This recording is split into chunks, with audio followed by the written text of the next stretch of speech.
NEMC. This particular presentation was driven from my last venture, Almighty, which is number 7 for me.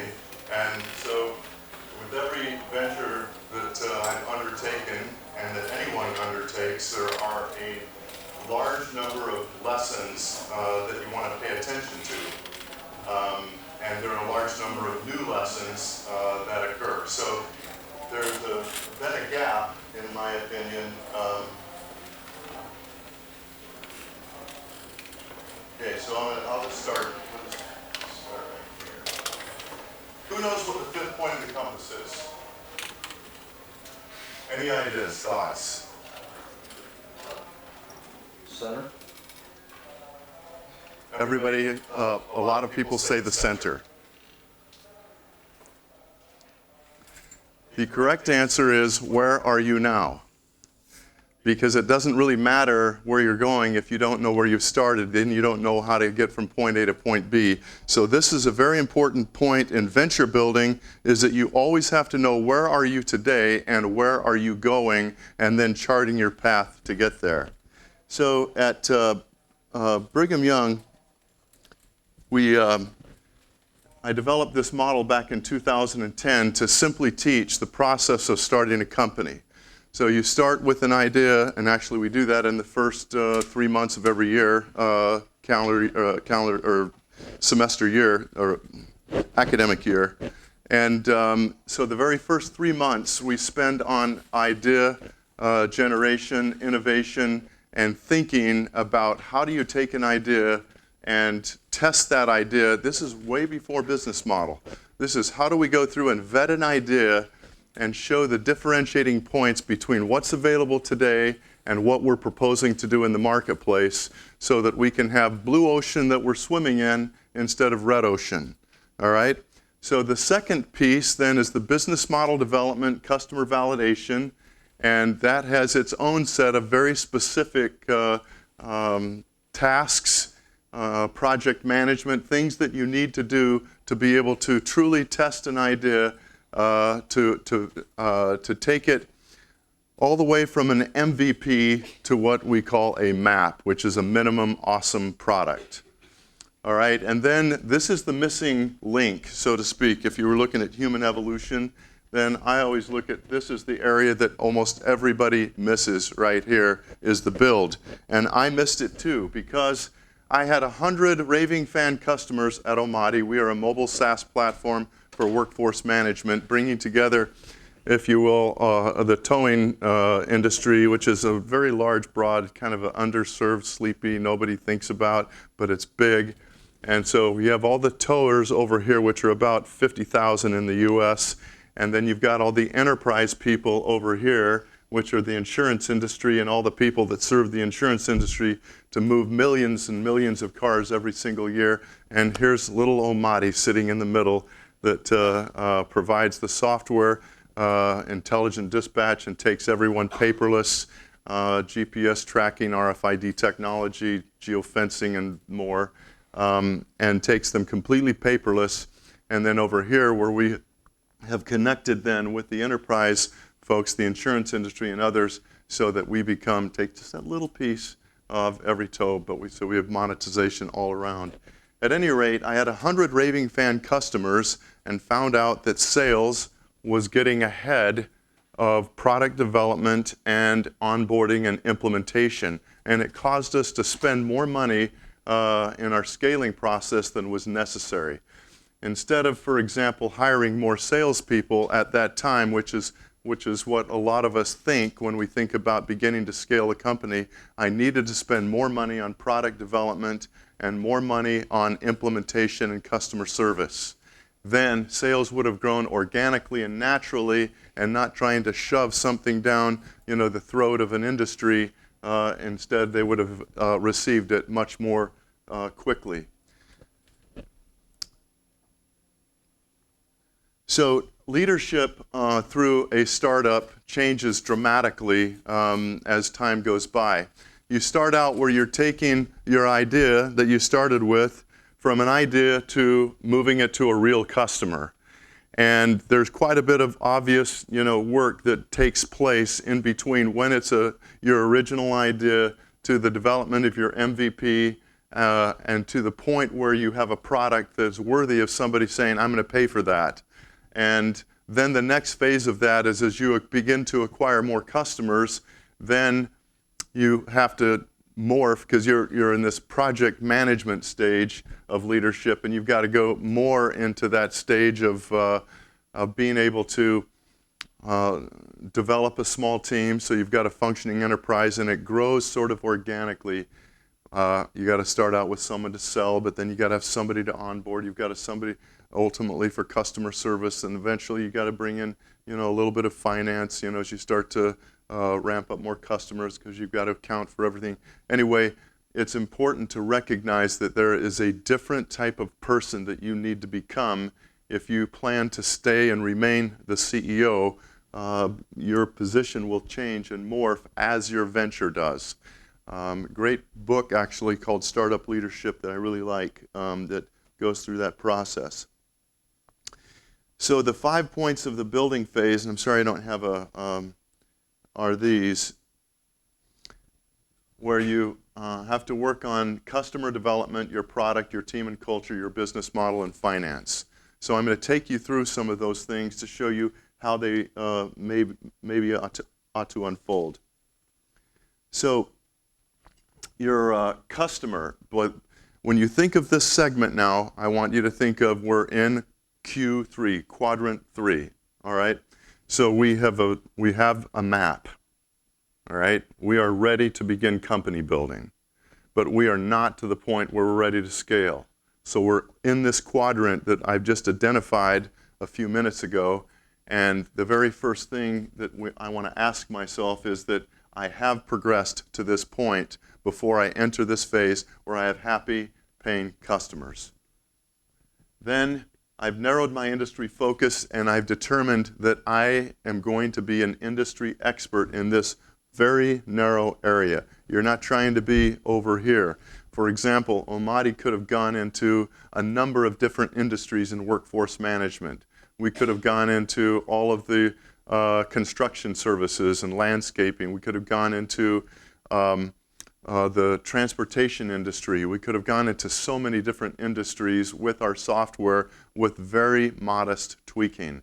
But we elected, because we knew the customers in our space from a previous venture that I had done, APU Solutions, in the early 2000s, and I knew this sleepy spot that existed that nobody had solved, and so I was just waiting for the right time for technology to come along, and when it did, then we built that technology so that we could serve that area and take a lot of the costs out of transportation, and it would be a big space and a space that we knew well. So we focused in one area, because if you try to diffuse that, you find, and I always call it, it's sort of like, seeing the pretty girl and being tempted to go over here or over there. And one of the funny stories that I have is actually I had a guy that worked for me as a general manager of my first company, and he was telling me the story. He was a general contractor, of how one of his employees was out on a roof and building, and a beautiful girl walked by, and he walked right off the roof. True story. So that's exactly what we do in business. We walk off the roof, because we get distracted by something that looks like there's a big market over there instead of identifying and targeting the areas that we need to be in. And so you have to keep that in mind. And then you've nailed your product. You've nailed your company value propositions, which are your key differentiators. And you understand how to successfully position yourself against your competitors. This is really an important piece. You cannot begin to build something unless you're understanding these things. And as you see the breadth of the presentation go forward, you're going to see how this all comes together like a puzzle piece. But these are important. For example, you can't begin to sell unless you understand your value, your unique value propositions. We'll go through that in just a couple minutes. And you've identified and nailed your product market fit. There are a lot of venture-backed companies that still haven't truly nailed their product market fit, meaning you've got a customer segment that knows that wants what you have, and they've proven it because you have at least a decent number of them that have already paid and are happy to pay. That's product market fit. If you're still searching, if sales aren't ramping up, it's just because you haven't achieved product market fit.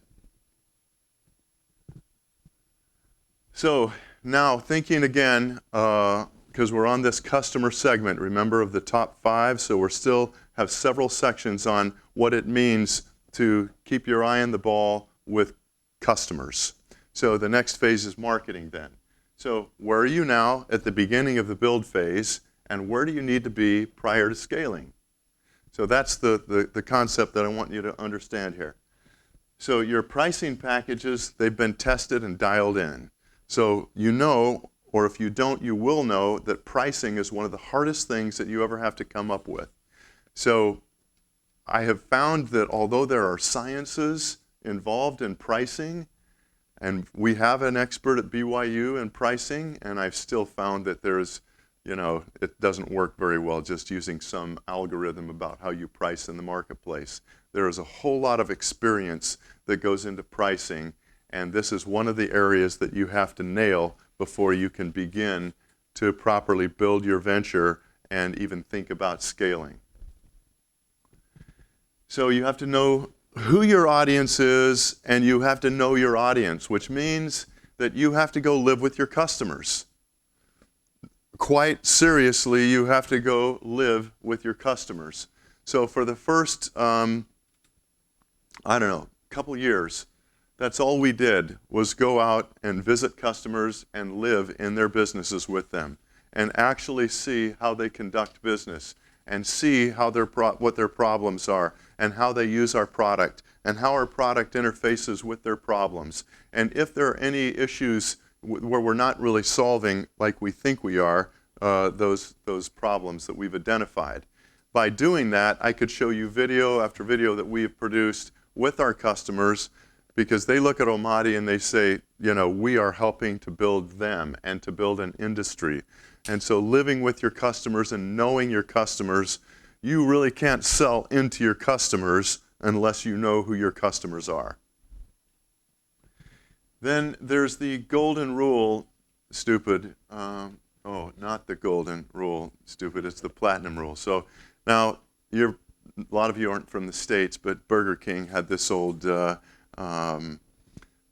commercial where they said, "Hold the pickles, hold the lettuce, special orders don't upset us. All we ask is that you let us have it your way." All right, so I don't mean to one-up the Bible, but the golden rule doesn't quite get it here. It's the platinum rule. How do they want it? Not how you would want it, but how do they want it? How can you give them service the way that they want it? It's really important. And so marketing is that ability to be able to reach a customer where they naturally want to be reached. We're not forcing something down their throats. We're inviting them to do something in a way that's very comfortable to them. Think about your social networking skills. You're not going to go on social media and start shoving things down people's throat. That doesn't work very well. You have to be able to reach people the way that they want to be reached. What tech marketing tools are available for your particular venture? Because there are tons of free tech tools and inexpensive tech tools and expensive tech tools that during various stages of your business will be very helpful for you in building your company.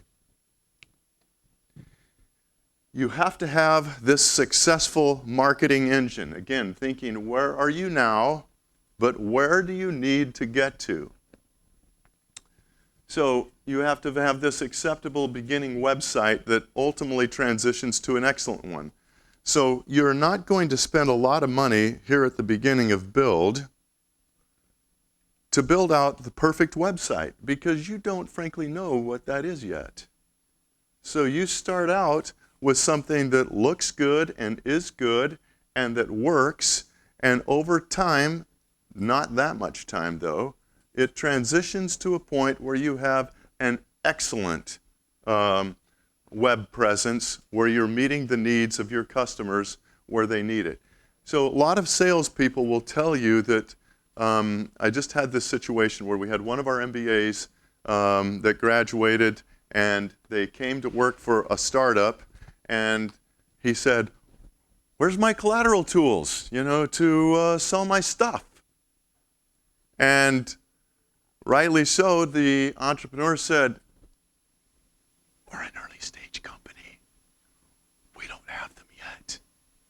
Go sell the stuff."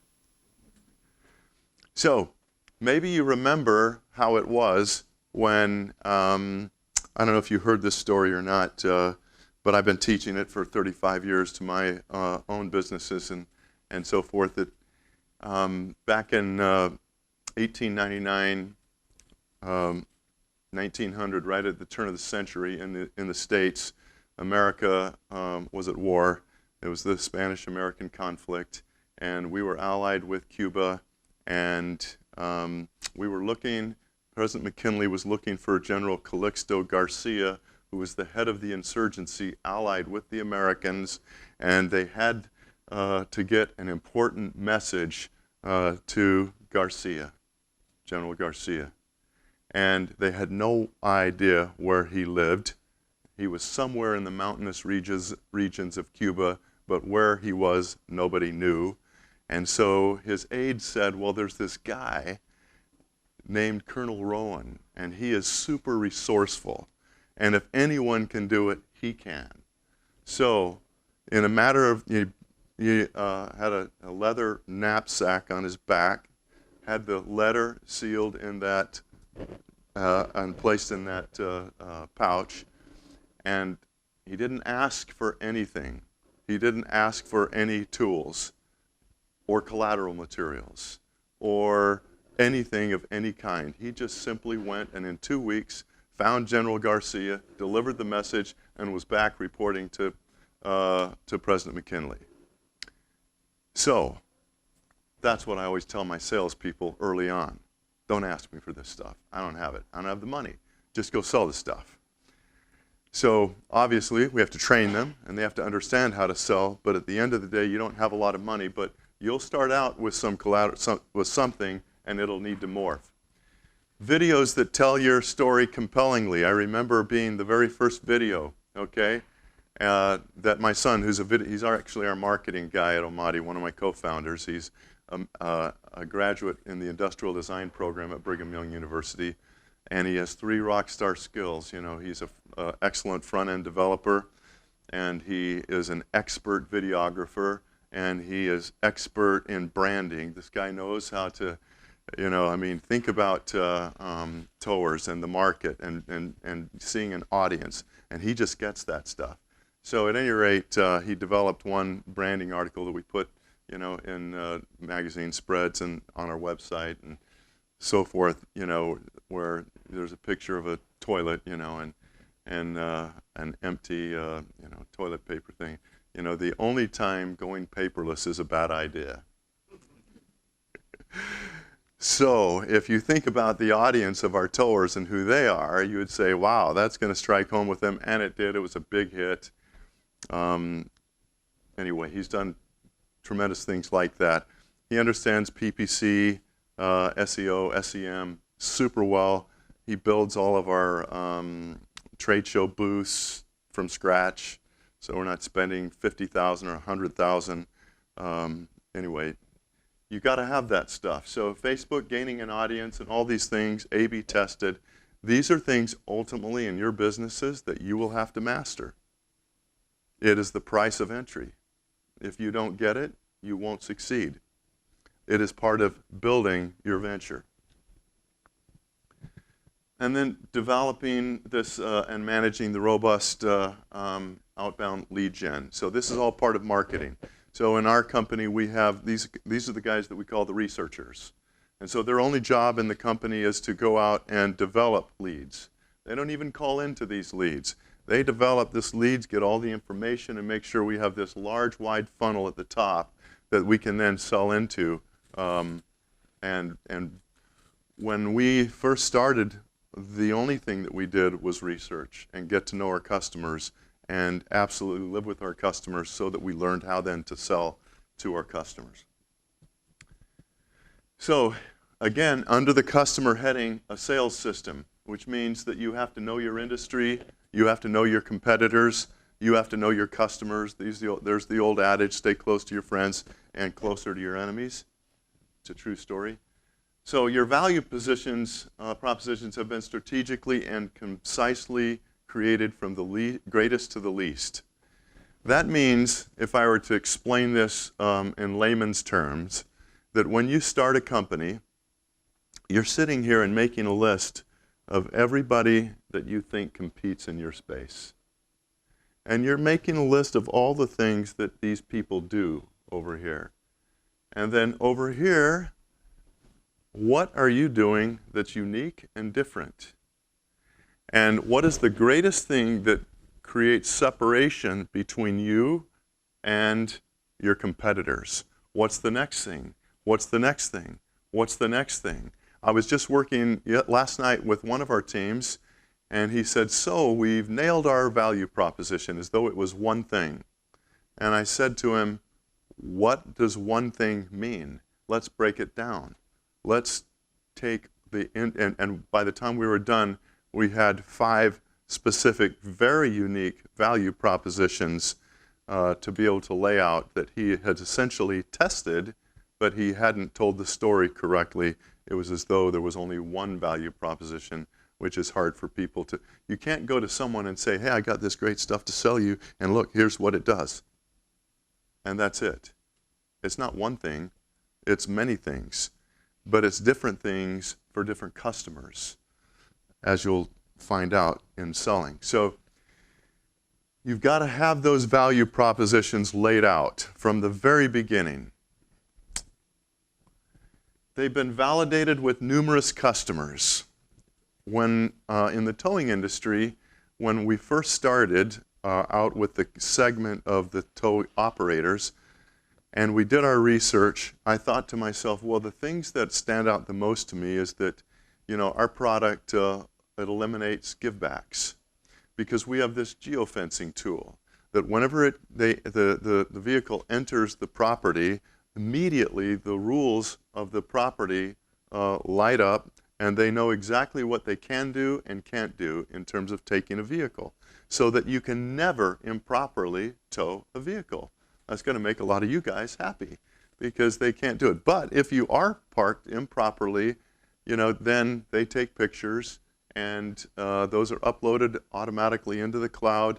They're date stamped and time stamped and inalterable, and therefore you eliminate the conflict between the tenant and the tow operator, right? Because now when you go up to the manager of the property who wants to keep his customers happy, his tenants, he can simply say, well, let's take a look at that. And he shows, oh, well, I guess you're not lying, you know.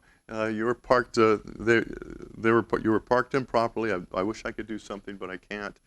We have to do, you know, blah, blah, blah, and you see how it works. So it eliminates the scenario where the towing operator had to return the vehicle that he had already spent money to go collect, and then he had to give it back anyway, so it's a double whammy for them. Thought that would be important to them. The fact that the minute they hook up the PTO, that immediately then they would know if a tow was, was going to be a tow theft by their own operator, because not always are these tow operators, the most upper rung of society. They have been known to steal stuff before, and so it stopped that, saved them $300 there, or whatever. There were a number of those types. Turns out it wasn't really any of those things. So our initial assumption of what was most important in value propositions was not those things. It was taking them paperless. It was the fact that when you went and looked, and we wouldn't have known this without living with them, they had stacks of paper and duplications where they had to fill out the same form 5 times, and they would lose it, and it was scribbled, and they couldn't read it, and lost, and it's just tons of stuff like that. All of a sudden now everything is very perfectly legible. It's done one time, and they've eliminated all of that paper, among other things. But you've validated with numerous customers your value propositions. You're on your way to becoming an industry expert, and so you all obviously then really understand your customer. Again, part of the build phase of company building. You know your competitors well. You cannot sell against your competitors. You don't know how to position yourself against your competitors unless you really understand and know the competitors' strengths and weaknesses. And when you know that, without bad-mouthing your customers, your competitors, you can simply point out differentiating pieces that allow the customer to clearly see the difference between if they went with you or the competitor. And so if you don't take the time to know your competitor, you'll never be able to do that. You clearly understand how to position yourself against the competitors, we already said that, and you're squarely focused on that one area, that one vertical. So this is the first part of a sales system. You can't begin to build a sales system until you've identified all of this stuff. All right, now understanding objections and concerns that your customers may have. You can't send your people out to sell stuff, armed with an empty gun. It needs to be loaded. And so here's what typically happens with companies. They send them out to sell, they're unprepared, they're less effective, and so all these objections are raised, and they're unprepared in how to answer them. So I always trained my salespeople over the years that you're going to learn, oh, by the way, how many objections exist in a given industry? How many objections exist? I mean, is it this? Is it one? What is it? 20? 7?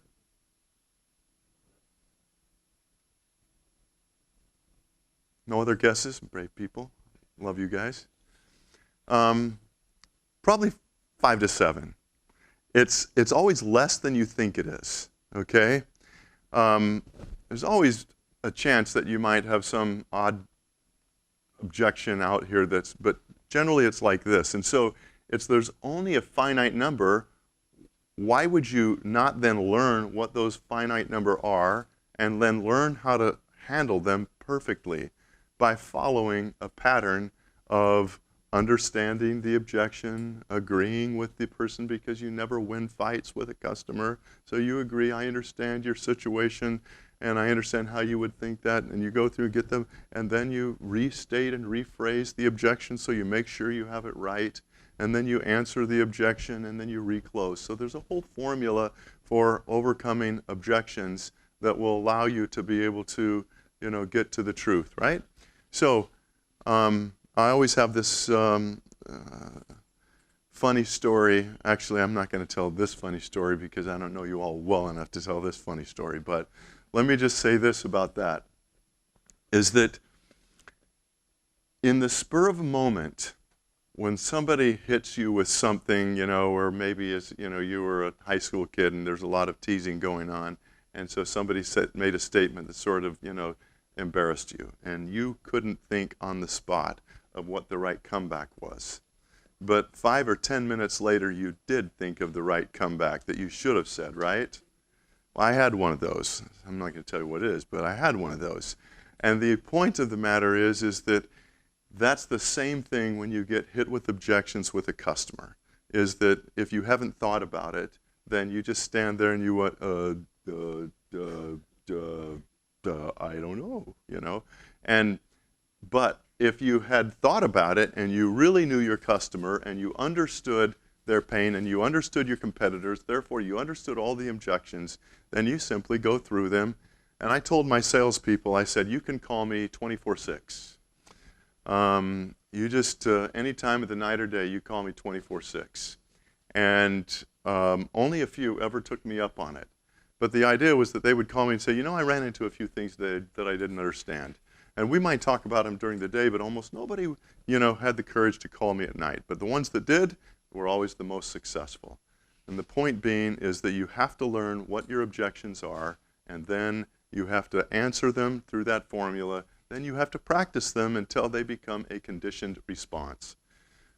A conditioned response. It's automatic. You don't think about it. It just pops out. It doesn't sound canned. It's just a very natural thing of communication where you're reaching into the heart and soul of the people that you're talking to. So, we write down concisely each concern or objection from the most encountered to the least. We answer the objections fully and compellingly, as we said. We tweak those statements frequently. Now, this is an important thing, because during the build phase, the first 20 customers that you sell into, you'll learn a great deal. But by the time that you have 100 customers, you will learn a lot more. So what are you going to do? Since you're building a system, you're going to go back and rephrase these slightly, or change, or whatever else, and then it goes out to the entire company. So you don't have this salesperson over here doing this, and this one over here doing this, and this one over. Everyone is doing the same thing, and they are just singing off of the same sheet of music, okay? Leading to the conductor, which is you guys, okay? So now, another really important thing that you all need to know is that you guys are the CEOs of your company. It's a big job being a CEO, I can tell you that right now, and it's lonely. It's as though you have all the answers when you don't have all the answers. But you need to get the answers as soon as you can. So at the end of the day, who is going to sell at the very beginning? All of you guys. Well, what happens if you just say, but that's not my personality, I'm just crappy at it? So what? It's the price to pay. If you don't want to do it, good luck. You're not going to get there. And people will say, well, but I don't have that personality. Well, so what? I had a salesperson that, when you look at the quadrants, you've taken maybe Briggs-Meyer, or you've taken the color code test. Yes? No? Maybe so? Okay? So we realize that we understand information, process information, communicate information very differently from one another. Would you agree with that? And that we all come from different types of backgrounds, different countries, different religions, different political views, different households, different high schools, and we all think when we're communicating together that it's just communicating in our own language. I don't think so. No, we're communicating, but we're not communicating. Because communication is the hardest thing that you will ever do, I promise you. And if you ever perfect it, you will become great. I promise. I'm not great at it yet, and I work super hard. It's because communication is nearly impossible. Just ask Lee Iacocca or any of the greatest business minds that you've ever heard about. They will all say that communicating is an illusion. It's why wars start, okay?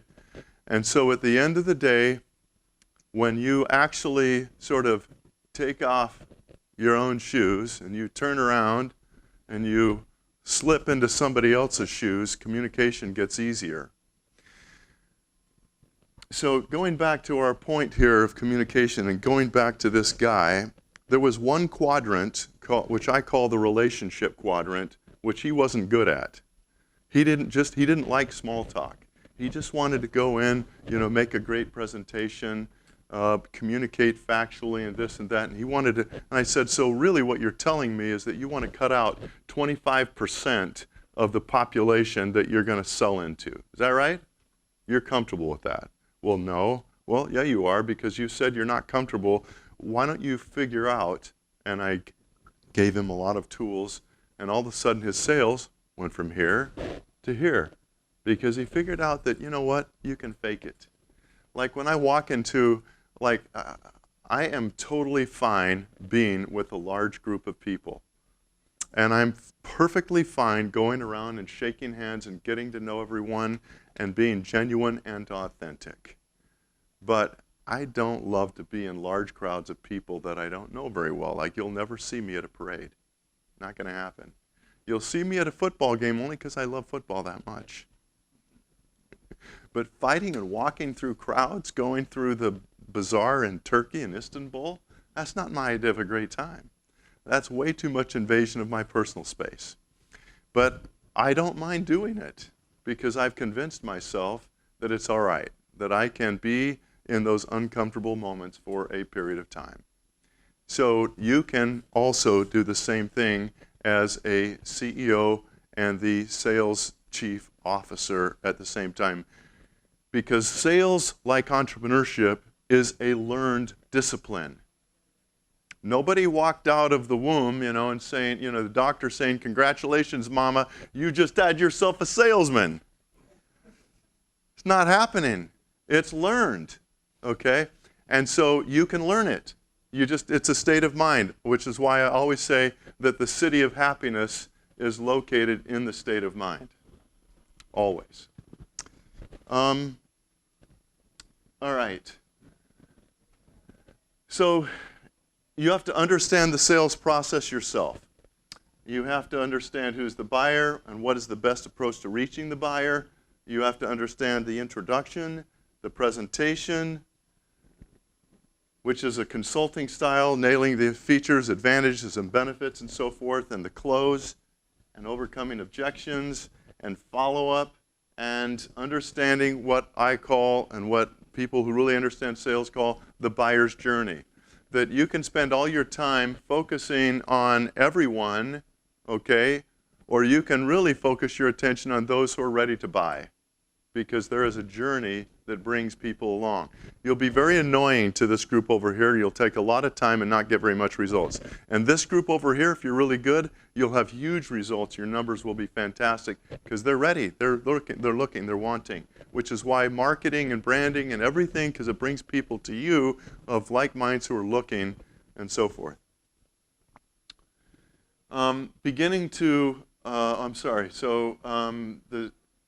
So this second part then is of lead gen, territory management, time blocks, templating your sales process.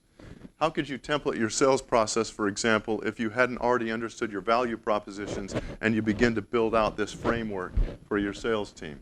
So in the lead gen and prioritizing, that again is a really important part of the selling process.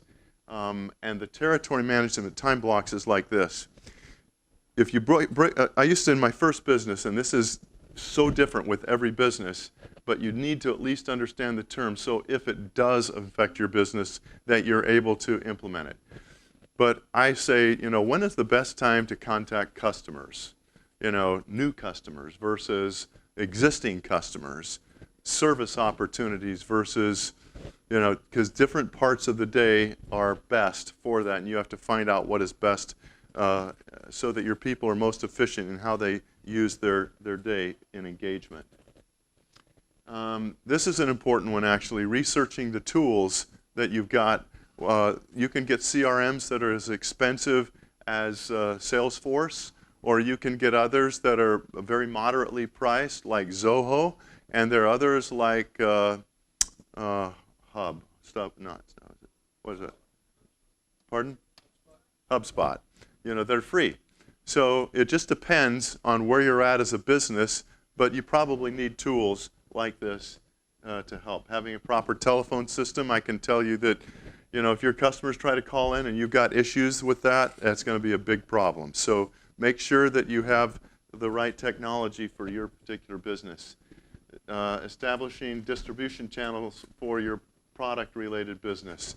If you haven't determined that already in your business model stage, you're in trouble. And this last one here, developing a motivating comp plan for your salespeople. That's absolutely critical. You can't scale a company without that. If you don't have the interests of your salespeople and of your company and of your customer, all three of those aligned, you'll be in big trouble. It won't be right. So you need to figure that out, your comp plan. All right, now the onboarding system. You have to template it from the beginning. So the very first time that you onboard a customer, you need to take a lot of notes, and you need to walk them through and see how long it took. And from basically what you did the first time, you're building a template, right? The second customer that you implement, same thing. And then you're asking, what could we have done better? What would have, helped it to speed up? What was a problem? What was this? What was that? Is your product, too complicated? Is it enough out of the box, ready to go? Is it this? Is it that? And then you're tweaking this formula, this template, so that it gets better and better. And you're getting feedback from the beginning, and this is really important. This having a raving fan experience is a great book called Raving Fans. It'd be well for you to read it. Another one called by Tony Hsieh. It's called Delivering Happiness. That's a fantastic book. All right, the help desk, troubleshooting and problem resolution. Creating a ticket system if you're a software company, prioritizing customer happiness, timeframes, trauma to the business. You got to look at, not every problem is created equal, so your system has to take that into consideration. Resolved at the lowest possible level. So, so you've got tier 1, which is your account manager. This is if you're, you've got enough customers down the road, you're toward the end of build, but you're not yet to scale. You're probably going to be in a spot where you already have account management. And then tier 2 is going to be your help desk, and tier 3 is where development comes in. So in account management, it manages the customer relationship after a sale has been closed. If you have your salespeople over here who are super motivated to sell stuff because that's how they make money. And over here, it's passed off to the implementation team.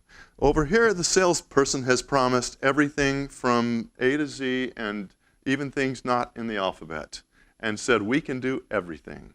And over here, the implementation team is saying, are you kidding me? Look what you've destroyed my opportunity to create customer happiness because you said we can do all the stuff that we can't do. So you have to create all this harmony at the beginning and corral your sales force so that they don't overpromise and make your implementation team underdeliver. Really important stuff, and it happens all the time.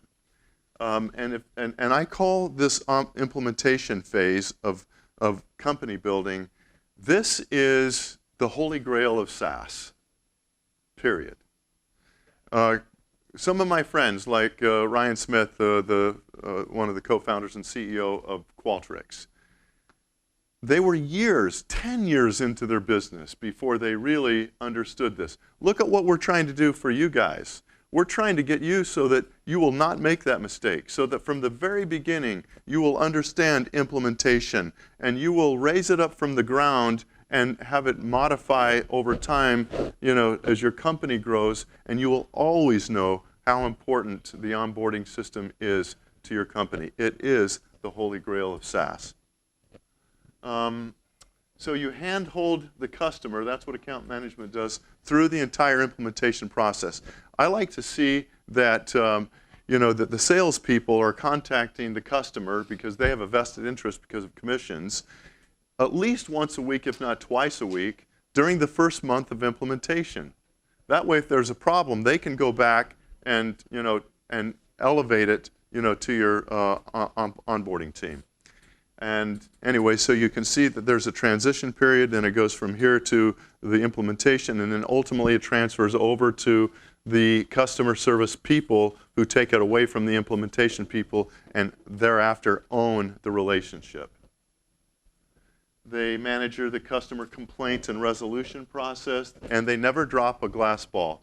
Think of it like this, okay? You've got, as a CEO, this many glass balls, 6 or 7 or 8 or 10 up in the air, and you're just going like this, and you can never drop a glass ball. You have to realize that is what CEOs do. And they make, when you have a great account management system, that ensures that you're going to get paid, because happy customers pay. Unhappy customers don't pay. So it'll solve your problem all the way around, and then what starts right ends right. Okay, I'm going to have to go through this fairly quick here. So your product, going from an MVP to a map. You have your truly tested MVP. You've developed a plan, your wireframes, to fully put it into a leading platform. You've developed your map. You've reached the best possible coding languages. This will help you more than you have any idea. If you start out and your platform is wrong, and then you have to transition later, it's way expensive, and I've done it before. And you don't want to do that, okay? So research the best possible coding languages, develop your product on the best, most scalable platform where you've got the best workforce able to help you. And then testing's included, security. If you haven't done all that stuff, you're in trouble. So that's important. And you've contemplated the systems engineering for scaling so that if you get millions of users, that you know you're going to be able to deliver the same type of.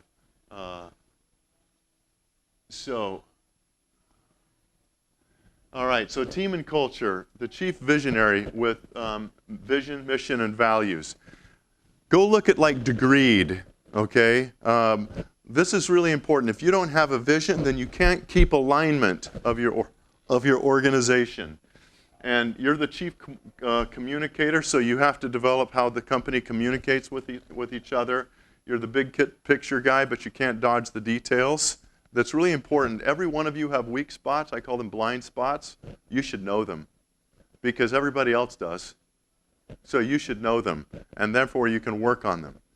All right, roles, goals, responsibility, delegation, and accountability. Your leadership meetings, this is an important part as you're in the build process. Having weekly one-on-ones with all your team leaders, holding them to account, and keeping the organization focused, and the leadership development plan, because people are people and they need to be developed. And your organization chart, and the potential founder problem. Sorry about that, but you guys might be a problem down the road, and you might have to have somebody that steps in to actually take over, because you can take the company this far, but you can't take it from here to there. If you don't keep training yourself, you'll be in trouble there. And then there's the business model part, which you know mostly about, but mostly people, good catch, huh?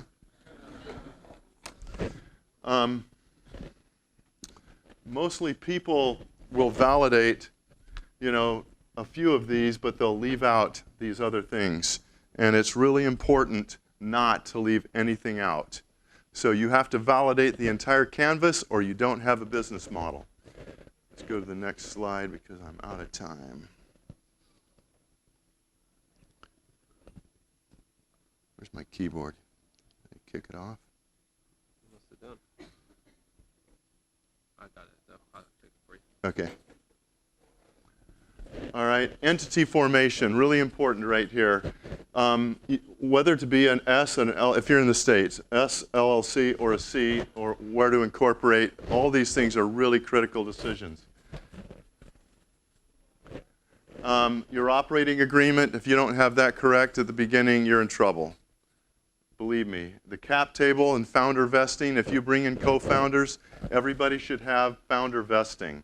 This is, I wish I had, we could do a whole class on founder vesting, and we've done it before.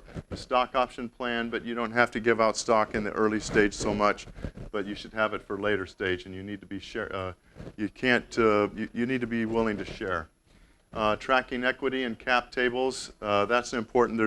There is a company called CapShare. There are others that track equity throughout the company, and then on the finance and the accounting, you got to be able to count whatever it is that you sell. You have to know your laws regarding what GAAP is in your country.